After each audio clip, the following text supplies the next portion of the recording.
Oi, gente, tudo bem? Hoje a nossa oficina de redação está bem interessante. Eu aproveitei aqui, peguei uma proposta da UEM que trata exatamente sobre a ingestão de sal na alimentação humana. E ali tem 2 gêneros para vocês trabalharem fazendo, então, a proposta daquele vestibular. É o texto instrucional, algo que tem na apostila de vocês, que eu também estou aproveitando, a carta do leitor. Eu vou colocar para vocês aqui um vídeo de uma médica do Albert Einstein que fala sobre a questão do sal na alimentação humana, o quanto isso é perigoso e prejudicial para a nossa saúde. Vou ler a proposta do vestibular da UEM, então vou sugerir e orientá-los como se faz esses 2 gêneros textuais. Está uma aula bem interessante, participem, vem comigo que vocês vão aprender bastante nesta aula, ok? Como vocês estão vendo, nós vamos hoje fazer uma prova do vestibular de verão de 2009 da UEM, Universidade Estadual de Maringá. Os textos a seguir abordam uma temática única: o sal na alimentação humana. Leia-os e selecione as informações necessárias para a produção dos gêneros textuais solicitados. Na prova não havia estas 2 imagens aqui, tá, gente? Eu coloquei para ilustrar e também eu vou ler agora esta outra imagem, sugestões de substituição por alimentos mais saudáveis, para auxiliá-los, porque um desses gêneros solicitados pede que você sugira como podemos substituir o sal da alimentação humana. Então, em vez de comer o pão de forma que tem sal, substituir por tapioca, bolo de milho, cuscuz, pão de queijo ou bolo de mandioca caseiro. O macarrão instantâneo, substituir por massas feitas apenas de farinha e água. A maionese, substituir por iogurte natural, queijo cottage, pesto, maionese de banana verde, maionese de cenoura. Os cereais matinais, substituir por amaranto em flocos, aveia em flocos, granola caseira. Os temperos, caldos, geralmente por ervas naturais. Os salgadinhos de milho, substituir por frutas, castanhas, nozes, biscoitos caseiros. Então, se vocês observarem, a substituição desses alimentos automaticamente também é uma mudança de cultura, porque geralmente aqui o pão de forma, o macarrão instantâneo, a maionese, o cereal matinal, os caldos e os temperos e os salgadinhos fazem parte dos lanchinhos matinais, dos lanchinhos à tarde, das comidinhas que as pessoas gostam de levar nas viagens, ou para a escola, ou para o cinema. Então, tudo isso envolve uma mudança de hábito. Vamos à prova agora, então? Como reduzir a ingestão de sal? O brasileiro consome quase o dobro da quantidade ideal. Por Eduardo Gomes. Muito sal devido à sua composição, a falta de sal no organismo pode, por exemplo, causar distúrbios mentais, hipotireoidismo, aborto espontâneo, nascimento de bebê morto e de criança com baixo peso. Isso não significa que o sal pode ser consumido em abundância. Como qualquer outro alimento, ele precisa ser ingerido na quantidade adequada para produzir benefícios e afastar riscos ligados ao consumo excessivo. O brasileiro tem comido sal demais como consequência direta da industrialização. Passamos de um país que planta e come o que colhe na lavoura para um país que se industrializou e agora come alimentos processados ou industrializados. Isso pode parecer otimista, pode parecer vantajoso, mas é preocupante uma vez que passamos a comer sal demais. Para conseguir consumir o sal na medida certa,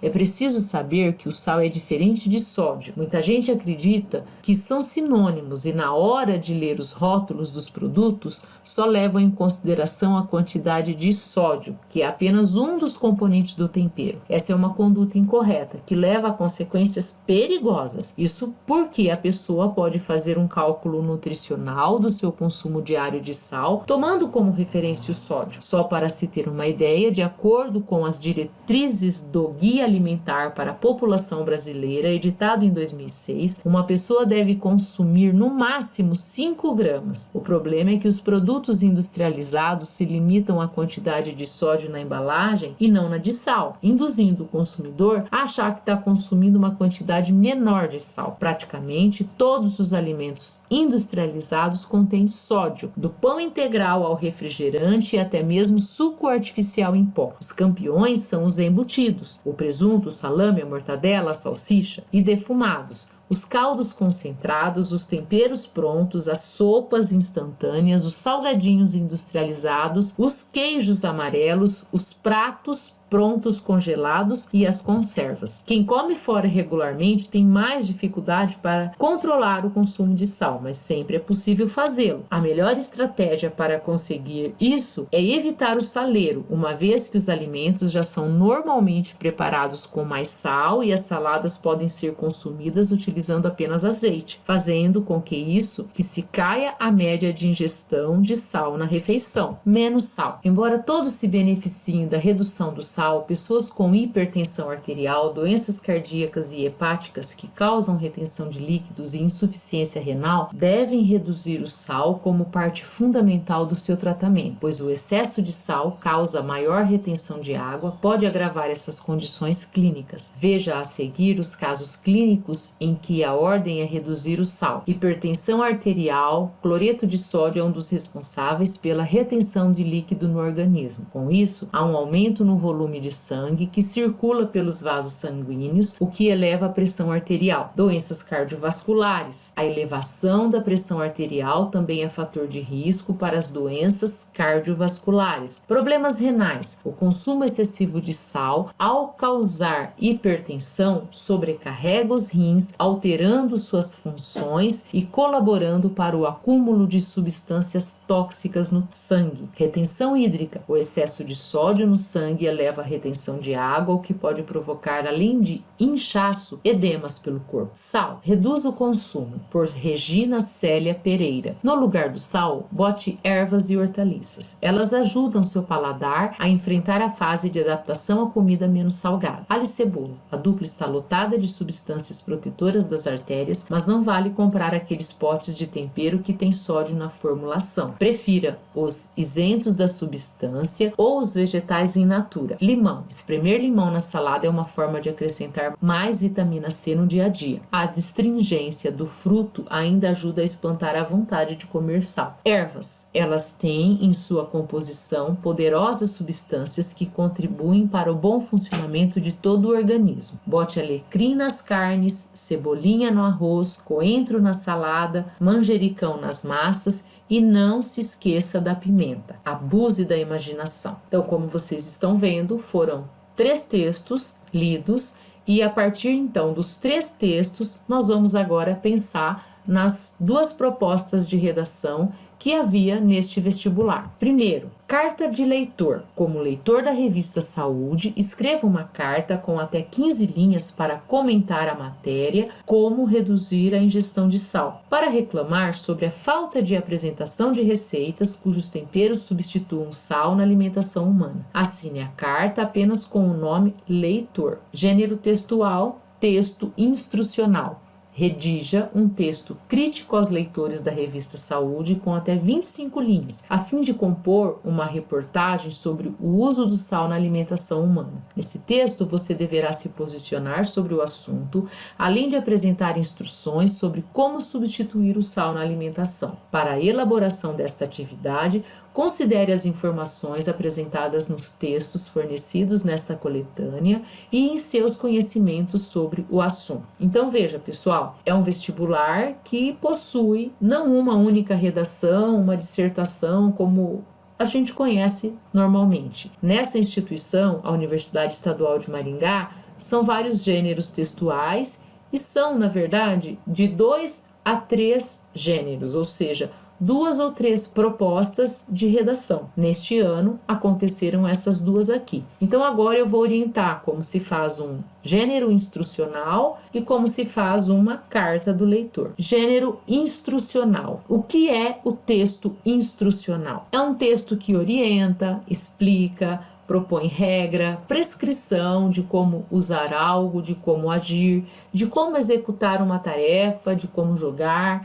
Exemplos desse tipo de texto podem ser encontrados nas embalagens, onde nós temos as receitas, em manual de instrução, quando orienta como baixar determinado aplicativo, ou numa bula de remédio, ou em folhetos informativos, geralmente. Dicas para fazer, então, um bom texto instrucional. O título tem que ter? Sim. O título é simples, então se eu vou orientar como se faz arroz, eu vou colocar já no título como fazer arroz. Então você vai colocar o título lá, como reduzir o sal. Pronto. Uma linguagem denotativa, uma linguagem acessível e adequada ao contexto da publicação. De preferência, utilizar verbos no modo imperativo: faça, desligue, ligue, baixe, ou no infinitivo: você deve baixar, ou primeiro você deve fazer. Então, vá fazendo esse estabelecimento de contato com o leitor. Dar preferência pelo modo dissertativo, ou seja,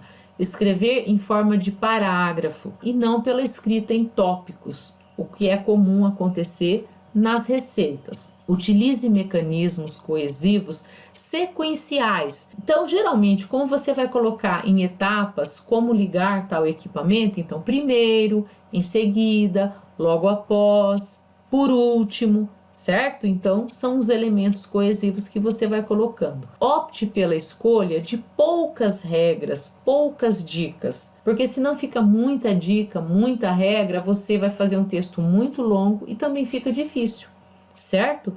Então, tente colocar algumas, 2, 3, 4 dicas no máximo e aí justificando de modo convincente. Então, a estrutura desse texto: 3 parágrafos. No primeiro você fala sobre como reduzir o sal na alimentação humana, que esse é o objetivo, então você vai ensinar a pessoa a reduzir, e aí pensando aí nos mecanismos. Eis algumas dicas, 2 pontos, e aí você então começa desenvolvendo já o segundo parágrafo. Ou aqui vão algumas dicas, e aí você começa o segundo parágrafo, colocando as dicas, justificando e trabalhando com os mecanismos. Primeiro, segundo, em seguida, logo após. Terceiro parágrafo, fazer a conclusão para retomar, ou seja, fechar com essas dicas. Espero que você consiga melhorar a sua qualidade de vida. Ponto. Pense, gente, num tutorial. Geralmente num tutorial, se você for escrever o que a pessoa está falando, você vai ter um texto instrucional,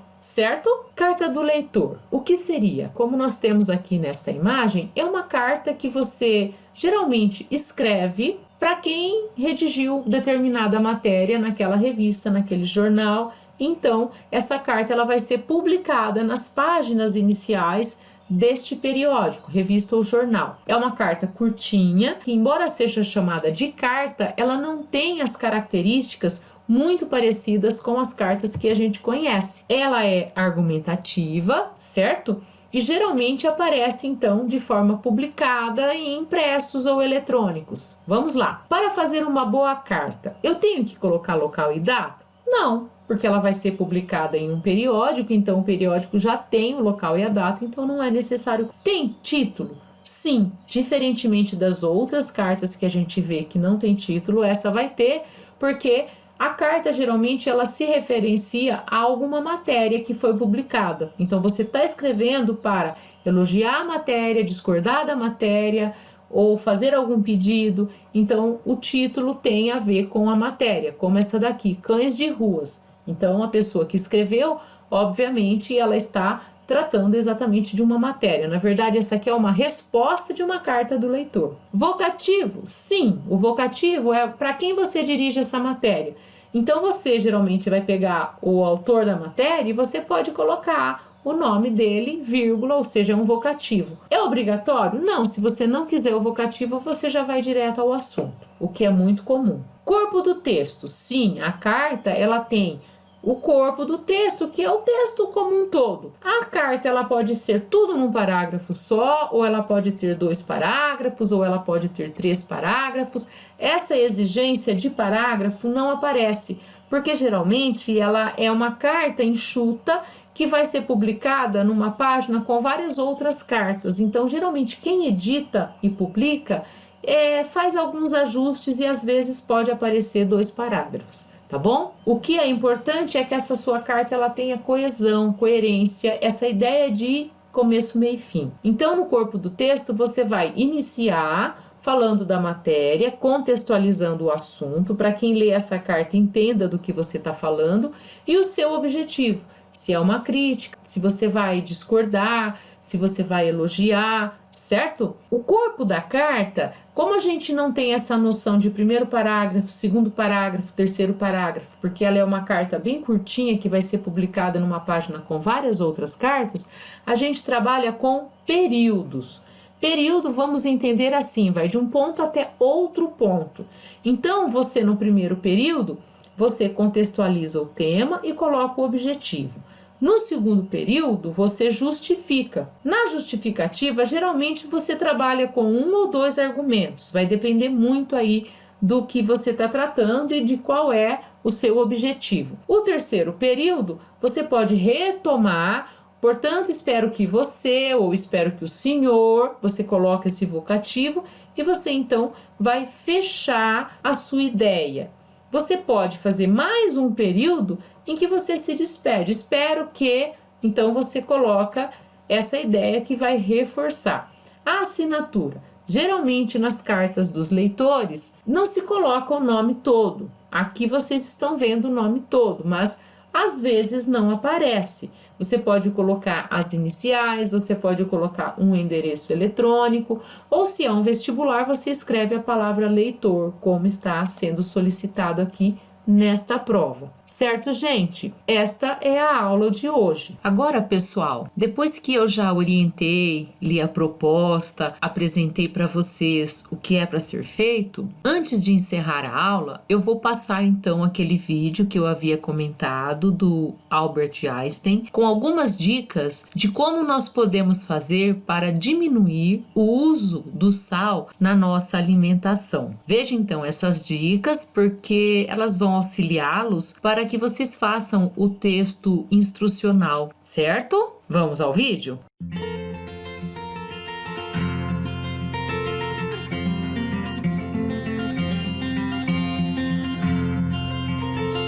O sódio na nossa alimentação, ele é responsável pela retenção de líquidos no organismo. A recomendação de sal é de 5 gramas por dia, o equivalente a 2.000 miligramas de sódio. Se as pessoas ingerirem muito sal, elas vão estar mais predispostas a ter a pressão arterial elevada, que seria a hipertensão.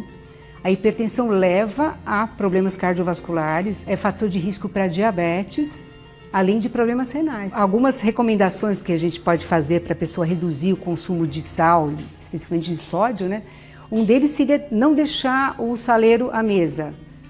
Provar primeiro o alimento para ver se há necessidade de colocar sal. No preparo dos alimentos, colocar sal só no final do preparo. Por quê? Os próprios ingredientes já têm sódio. As pessoas usarem mais ervas, por exemplo, como um orégano, manjericão, alecrim, usar mais limão. São elementos que agregam sabor ao alimento sem fornecer sódio.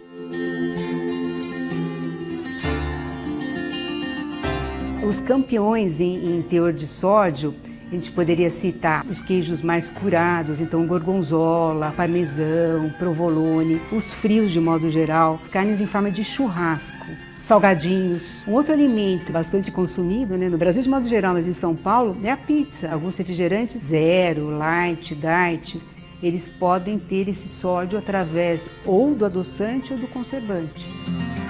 Acho que a mensagem que a gente tem que passar em termos de hábito, né, para nós, é que a gente deve se acostumar a colocar menos sal nos alimentos, a comparar o rótulo dos alimentos, né, e sempre optar por alimentos que têm menos sódio. Acho que a gente só vai se beneficiar com isso.